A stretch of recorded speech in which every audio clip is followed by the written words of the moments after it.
And Doug, first of all, let's start out with what is the actual purpose of today's meeting? What is everyone hoping to achieve?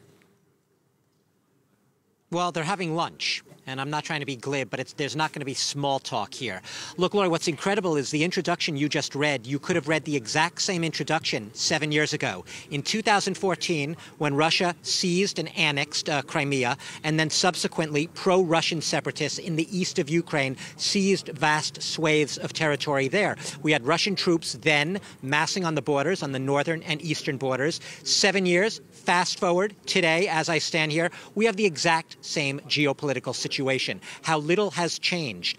Essentially, Volodymyr Zelensky, the Ukrainian president, he's a little bit coming with cup in hand. He's not specifically asking for money, but he is asking for Europe's support. He's trying to put this very squarely, this issue, back on the radar of the Western audience, of Europe, of the United States more broadly. And specifically, when they sit down, what's he going to say? He's basically going to tell Macron what he's been telling the world, that he believes Russia is threatening to destroy Ukraine.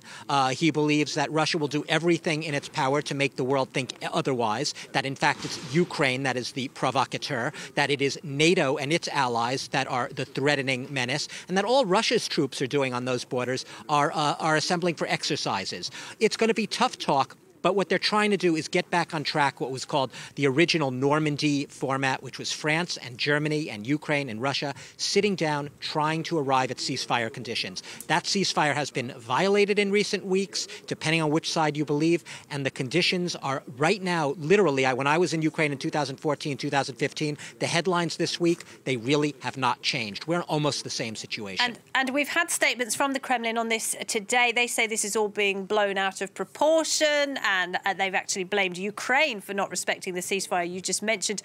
But will Vladimir Putin be concerned about what's going on in Paris today? No, I mean, what the Russians will do, first of all, this is not a giant on the Russian radar today. If you're sitting in Russia watching state television, this is not going to be grabbing the headlines there. Look, Russia's worldview is very much set in stone when it comes to this conflict.